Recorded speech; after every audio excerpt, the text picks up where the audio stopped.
Okay, so good afternoon, everyone.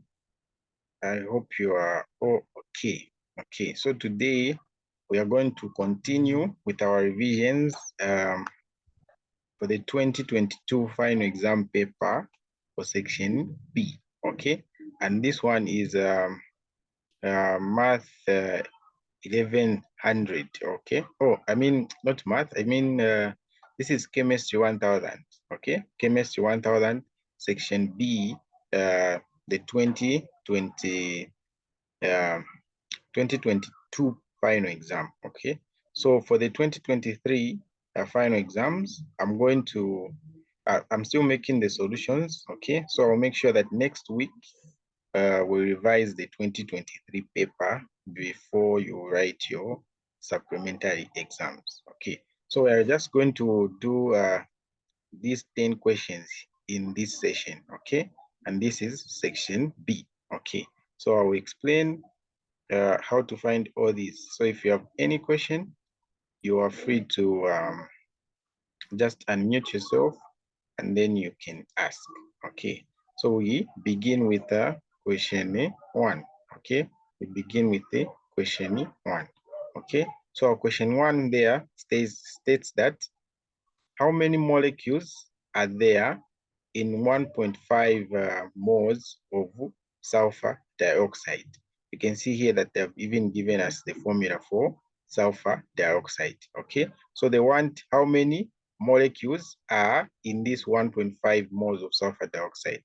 And remember, we said if we want to find how many molecules, how many atoms, or how many ions, we said we use the Avogadro's constant, okay, which states that 1 mole of anything contains 6.023 times 10 to the power 23 particles. And those particles, we say they can be atoms, they can be ions, or they can be molecules. So in this case, we are dealing with molecules, okay? So let's go through how we found this question, okay? How many moles are there in 1 moles of sulfur? We're saying 1 mole, okay? 1 mole of anything is equals to 6.023 multiplied by 10 to the power 23 particles. Okay, so particles, okay, particles, these particles, I say they can be one, okay, one, they can be molecules, okay, one, they can be molecules, okay, molecules. Two, they can be atoms, okay, they can be atoms. And then three, they can be ions, okay. So they can give you either of these three. So in this case, we are interested with what? You can see they are interested with the molecules, okay. So I'll explain how I was solving this, okay, using my solutions here. So I said here, you just have to know that 1 mole of anything contains 6.023 times 10 to the power 3 particles, okay? These particles can be atoms, molecules, ions, or even electrons, okay? So 1 mole of that sulfur that we've been given contains these molecules, okay? What about 1.5 moles of the same sulfur, okay? So just 1 mole is equals to this, and then 1.5 moles will be equals to X. Then here you do your cross multiplication like that, okay? After doing your cross multiplication, you can see that we are finding our X here as X multiplied by 1 is just X, then is equals to 1.5 times this whole number here, the Avogadro's constant, okay? You see that you get your answer as this, okay? So meaning here I was supposed to write 1.5, okay? So 1.5 moles of sulfur dioxide contains this amount of molecules, okay? So that's how you solve A, okay? That's how you solve, question 1, okay? Solve question 1, your answer is just this here, okay? This one is your answer. Moving on to question number 2, okay? They are saying calculate the mass of iron, okay, in 100 grams sample of rust. Okay, calculate the mass of iron in 100 gram sample of rust. So this rust has this formula, Fe2 then O3. Okay, Fe2 then O3. So what do we do for us to calculate the mass of iron in 100 grams of this sample? Okay, so the first thing, is to find the percentage composition of this sulfur in this rust. Okay, and how do you find the percentage composition? Okay, so percentage composition of an element, okay, is found by the mass of an element in that compound. Okay, then here you put the total mass of the compound. Okay, total mass of the compound, then you multiply this by 100.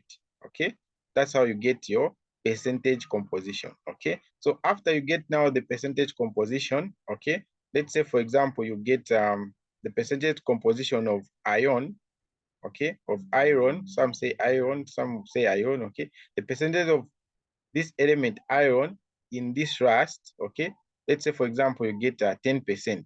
Okay, you get 10%. It means for you to find the amount of iron that is in 100 grams of this, you're just going to say 10, okay, over 100, which is the percent, times the mass that is available, which is 100. So here you're going to say that it to be 10 grams. Okay, but this is just an example. So let's solve the actual question. Okay, so here number 2, I think to calculate the mass of iron, we use the ratio of iron in the rust, okay, to the rust itself, and then we express it in a percentage form. Okay, so this is the same exact thing that I was saying. I think you find your percentage composition. Okay, so percentage composition of iron in rust. Okay, you get the mass of iron on the periodic table. Okay, the mass of iron on the periodic table is just 56. You multiply it by 2 because I can see 2 there. Okay, then over the total mass of this, again you get the mass on the periodic table. Okay, so if you get the mass on the periodic table, okay, for this whole compound here, you can see that you're adding 2 iron and then 3 oxygen. This is 2 multiplied by 56, and then there down you have 16 multiplied by 3. Okay, so you have the 112 on top and the 160 down there. Then you multiply by 100 to get your percentage here. Okay, so you can see here that the percentage that we got is just 70%. Okay, then this 70% now, you find 70% of the mass of this rust that was given. Okay, and we remember that it was given as 100 there. Okay, so meaning let's find now the iron in 100 grams. Okay, so you're just going to do a 70% of the 100 grams, meaning 70 grams of this 100 grams of this rust is just iron. Okay, meaning the remaining 30 there will be your oxygen. Okay, so this is how you solve this very, very simple question. Okay, so moving on to question 3, they're saying in gas laws, okay, in gas laws, the 2 conditions of standard temperature and pressure are, okay, so this is just theory, you just have to know the 2 conditions. Okay, and the 2 conditions are that temperature should be 0 degrees, okay, at standard temperature and pressure. Temperature should be 0 degrees, and then the pressure will just be 1 atmosphere. Okay, so you have to just memorize this. Okay, we move to question 4. They're saying state 2 reasons why trichromomethane, okay, trichromomethane is a polar molecule. Okay, and from the definition, we know that a polar molecule, okay, a polar molecule should have 2 different charges. Okay, so one of the charges should be heading to the positive side, okay, to the positive side, and then one of the charges should be heading to the negative side. Okay, this molecule here should not have 1 charge or 0 charge, but should have a part that is more negative than the other. Okay, so that's a polar molecule. And then here I was explaining that why is this trichloromethane a polar molecule. So the first thing I have to do is to draw its structure formula. Okay, So the carbon there will be on the middle, and then here on the side you have your chlorine, even there your chlorine, okay, your chlorine there, and then there you have your H, okay. So you can see that why is this polar is because, okay, the electronegativity of carbon here, okay, the electronegativity of carbon here is different from the electronegativity of this, that, and that, okay. So this hydrogen has a less electronegativity than this carbon, and it's the same for these others, okay. So in my explanation, I was saying chloromethane, okay, I'm supposed to put tri here. Trichloromethane is a polar molecule because its structure is not symmetrical. Why? Because the carbon, the hydrogen, and the chlorine, okay, you can see here, the chlorine there, the carbon, and the hydrogen there, they all have different electronegativities, okay? So I was saying its structure is not symmetrical, okay? And the polar, the dipole moments, okay? The dipole moments overall do not cancel, okay? Because chlorine is more electronegative than hydrogen and carbon, okay? So this causes partial charges to occur, okay? So if this chlorine here is more electronegative than this carbon and the hydrogen there on top, it means this one with a more electronegative will have partially to my negative charges like that, okay? Then this one here, the carbon here is more electronegative than the carbon, the hydrogen there. So the hydrogen there will have slightly to more positive charges like that, okay? So you can see that it's not symmetrical. You have negative, negative, and positive there, okay? So that is the reason, okay, why this trichloromethane is a polar molecule. So I put 3 reasons. You can put any 2 here, okay? You can say its structure is not symmetrical, the dipole moments do not cancel, or the chlorine is more electronegative than hydrogen and carbon, okay? Number 5, they're saying write the SPD notation for the electronic configuration of the ion of oxygen, okay? The ion of oxygen, okay? So here, how do you write the SPD notation? Okay, I was saying to write the SPD notation for the ion of oxygen atom, we first write the normal SPD notation for the oxygen atom, okay? So if you know the P, D, and F, okay, blocks on the periodic table, okay? So what am I saying here, okay? I was saying first, you have to write the SPD notation of oxygen ion, okay? Oxygen, just normal oxygen here, okay? Sorry for that. Just normal oxygen. Then now, that's when you can write it for this ion here. So the normal one, okay? So how do you write the SPD notation, okay? You ask yourself, how many electrons does oxygen have? So oxygen has 8 electrons, okay?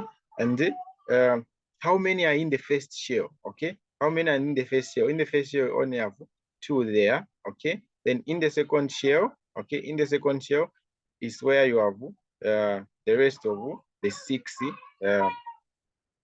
electrons, okay? But now we are not placing these electrons in terms of shells. We are placing them in terms of orbitals, okay? So in the first shell there, we only have 1 orbital S, okay? We have the orbital S there, okay? Then in the second one, we have the orbital S and the orbital P, okay? So the orbital S only takes up 2 electrons. That's on it's 4, okay? Then the orbital P can take up to 6 electrons, okay? So this is 1s2, meaning this orbital is in the first shell and it contains 2 electrons, okay? Then this is 2s2, meaning it's in the second shell and it contains 2 electrons. Then this is 2p4, meaning it's in the second shell, okay?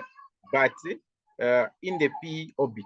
Okay, so this is the normal SPD notation for oxygen. Okay, then now we can write for the ion. Okay, so this ion, we can see that it has a minus charge there, minus charge of 2, meaning what? It means it has gained 2 electrons. Okay, it means it has gained 2 electrons. And those 2 electrons that it has gained, where do they go? They go to this orbital here, the one that I said can take up to 6. Okay, so when the oxygen gains 2 electrons, those orbitals will come here. And so the SPD notation of this oxygen 2 minus is just this, and then here where there's 4, we just add the 2 there to make them 6. Okay, so that's that. Okay, then we move to question number 6. Okay, so question number 6 is on electrochemistry. Okay, they're saying, what is the standard cell potential for the cell represented by the balanced chemical equation? Okay.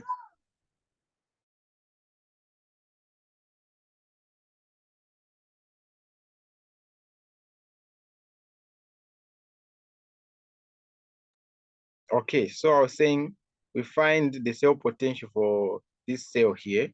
Okay, find the cell potential for this cell. So how do you do that? Okay, I already wrote it down. Okay, I was saying for us to calculate the cell potential there, we need the cell potentials for the half reactions in the given equation. Okay, so this is the given equation. So we separate it into 2 equations. Okay, the zinc there, we have the zinc ion. Okay, and then the lead there, well, the lead ion will go with the lead. Okay, so when separating them, okay, we have to make them in such a way that one of the equations is reduction. Okay, and then one of the reactions is oxidation. Okay, so how do we choose which one to reverse? Okay, so I wrote it here. I said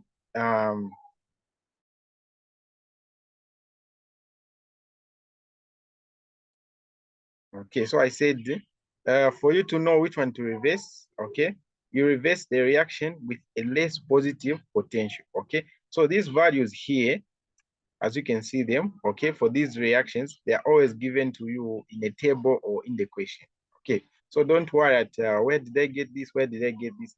They are always given in the question, okay? So this one here had a less, positive, um, mm, what do I want to say? Okay, that a less positive potential as compared to this. Okay, so this one here will be reversed. Okay, so meaning we have zinc there being converted to zinc 2 plus 2 uh, two electrons there. Okay, then this one here will reverse it, so we can see that we've added the negative there and the negative there, meaning here it has become positive, but there is still showing, right? Okay, so these are the reactions that you are going to have. Okay, so you check the amount of electrons in here and the amount of electrons in there, you'll find that the same. So if they are not the same, then you have to balance them. Okay, then you add these 2 reactions. Okay, when you add them, you go back to the original equation. And how do you find the cell potential? You just say the cell potential of the cathode plus that of the anode. Okay, so this one where oxidation is happening, okay, because you can see that the oxidation number there is changing from 0 here to +2. Okay, so this is oxidation, this is reduction. So electric potential of oxidation, electric potential of anode. Okay, you put the one for cathode there, the one for anode there, you get your cell potential. Okay, so I hope it's clear. We move to the next one. This is a lengthy question. They're saying what? Propane, okay, they've given us the symbol there, undergoes complete combustion to form carbon dioxide and water. Okay, and this here is our given what equation. Okay, our given equation there. Okay, then in an experiment to calculate the enthalpy change of combustion for propane. Okay, let's take note of this mass. 2.9 grams of propane was burned completely in oxygen. Okay, the heat energy from this combustion raised the temperature of 200 grams of water from 20.2 degrees Celsius to 78.4 degrees Celsius.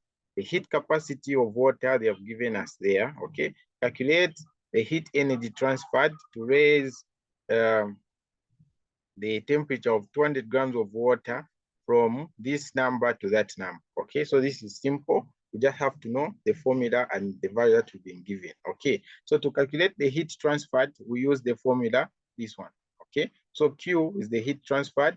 This one, M is the mass, C is the specific heat capacity, and then this one is the change in temperature, okay? So where M is the mass, C is specific heat capacity, change of temperature, heat transferred, okay? So what is the mass of water? We have that, and then specific heat capacity, temperature 1 and temperature 2, okay? So we just put them into this formula, okay? So mass, we put specific heat capacity, change in temperature, we subtract, okay, temperature 2 from minus temperature 1 here, okay? Then you put them in this formula, okay? Then after this, you just find this as your answer.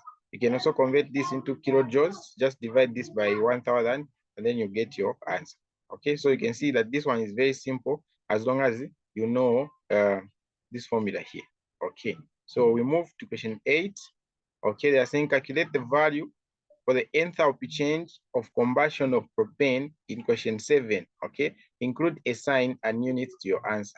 Calculate the value of the enthalpy change of combustion of propane in question 7, okay? So this question here, they're still asking us about it, okay? So how do you do that, okay? So this is a follow-up question to question 7. So we use what we got from question 7, okay, to solve question 8, okay? So to calculate the enthalpy change of combustion of propane, we use the assumption that the heat lost, okay, is equals to the heat gained, okay? So the heat lost by the propane is actually equals to the heat gained by the water. And the heat gained by the water, we do have the value, right? That we are from calculating there, okay?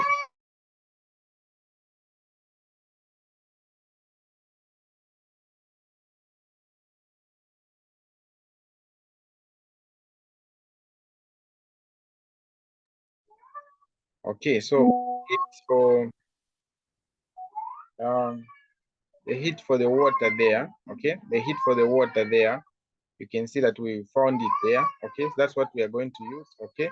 So the enthalpy change there is equals to the heat for the water. And this heat for the water will just be equals to 200 multiplied by whatever we got there, okay? So kilojoules, what we got now. Then now let's convert these kilojoules, okay, to the enthalpy change, okay? So the enthalpy change there of propane will just divide the heat gained there, or the heat lost, divided by the mass of propane, okay? So the mass of propane in the question were this value here. So we divide this divided by the mass, okay, of propane, and then we get our enthalpy change there. Okay, very simple and straightforward. We move to question 9. They're saying, what is the molar solubility of silver carbonate, okay, given that its KSP value is 8.2 times 10 to the power negative 12 at 25 degrees Celsius, okay? So this is solubility, and how do you solve that, okay? So they are saying, I was saying here, okay, I always try to make this simple. This concept simple, right? Okay. So if you don't understand my videos, then I don't know. Okay, so I was saying this is a straightforward molar solubility calculation. Okay, silver carbonate dissociates completely. Okay, so this is a concept that you have to know. Okay, there's no understanding here, you just have to swatter it. Okay, memorize it. Silver carbonate is completely it dissociates completely. Okay, so the KSP value there is that one. Okay, according to what we've been given in the question, the temperature is 25 degrees Celsius. Okay, so when you get this silver carbonate, okay, then you dissolve it in water, it's going to dissociate into silver and carbonate. Okay, so how do we find the KSP value? We multiply, okay, we multiply the silver multiplied by the carbonate. Okay, So we are also going to assume that X moles of silver carbonate dissociates into 2 moles of silver plus X moles of carbonate. Why? Because that's how the balance equation is. You can see here we have 2, there we have 1, and then there we have 1. Okay, so 1 more of this dissociates into 2 more of this until 1 more of that. Okay, so Ksp value, we multiply the ions for silver and the ions for carbonate. Okay, so here we have the value, but there we have 2x, okay, 2x here squared, because we have a 2 there in front, okay, and then here we'll just have x because we have a 1 there in front, so we won't square it. Okay, so you can put to the power 1 there. So when you multiply this, you're going to get 4x to the power 3, and then this side you have this value. Okay, so we are solving for x. Okay, so you divide first by 4. Okay, you have your x squared be equals to this. Okay, then say root of 3 there. Okay, root of 3 there, even root of 3 there, only remain with x here. Then when you do root of 3 of this on your calculator, you just get this as your final answer. So the molar solubility of this, okay, is 1.7. I mean 1.27 times 4 to the power -4 molar. Okay, so this is how you go about that. Okay, and then finally our last question. Okay, so our last question is organic chemist. They're just saying give the name of this. Very simple question. Give the IUPAC name for the compound. Okay, so how do we do that? We first identify the longest carbon chain. Okay, the longest carbon chain. Okay, so from this, okay, let me bring it here. So I'm saying in naming organic sample, we first find the longest carbon chain. Okay, so the longest carbon chain, as you can see there, I found it to be 1, 2, 3, 4, 5, 6. Okay, so 1, 2, 3, 4, 5, 6 there. Okay, this has 6. Okay, so its parent name is going to be hexane because it has 6 and there's no double bond anywhere there. It's going to be hexane.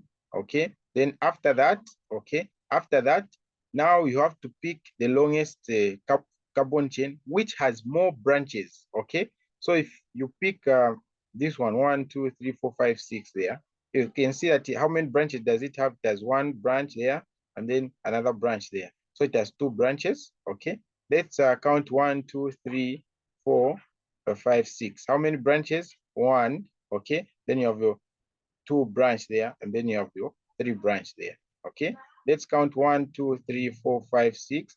How many branches? 1, 2, 3. Okay, so we have to go with this as our longest carbon chain because it has a lot of branches like that.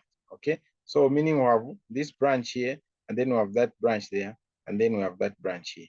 This will be branch 1, branch 2, and then branch 3. Okay, so let me clear it and write it properly. Okay, so we are going with 1, 2, 3, 4, 5, 6. Okay, we can even go there, it doesn't matter there. So 6. Okay, so meaning I have this branch here, I'll put it as 1. I have this branch here as 2. Okay, and I have this branch here as 3. Okay, so that will be my longest carbon chain. Okay, so you can see that if you get this one straight one just at 2, then if you get this one, that's 3. Okay, so use this one, the second one. Okay, so we start numbering from the side nearest to the substituents. Okay, so the substituents are this one, and these 2 substituents are nearest to this side. Okay, so remember we started numbering from this, but now we move and we start numbering from the side that has the more substituent. Here we only have 1, here we have 1, 2. Okay, so you start naming 1, 2, 3, 4, 5, 6. Okay, so what will be the name now? Okay, it will be 1, 2, 3, 4, 5, 6. Okay, on 2 you have a methyl there, then on 3 you have an ethyl, on 4 you have a methyl. Okay, so meaning we are going to have 2, okay, 2 methyl, okay, 2 methyl, comma, 3 ethyl, okay, 3 ethyl, then again we have 4 ethyl, methyl, okay, methyl, yeah, what is happening to my pencil? Okay, methyl, then hexane plus 2, okay, but this we have to organize them in alphabetical order. Okay, So here you're seeing as ethyl, methyl, methyl. Okay, so this will be 2,4 dimethyl. Okay, then 3 ethyl hexane. Okay, now we arrange them in order. We know that E, okay, ethyl comes before methyl, which is M. So the name of that compound just be 3 ethyl 2,4 dimethyl hexane. Okay, so that's how you go about that. Okay, and we are done with section B. Next time we're going to do section C. Okay, and we'll be done with this paper. So that is it for today, guys. Have a blessed day. Okay.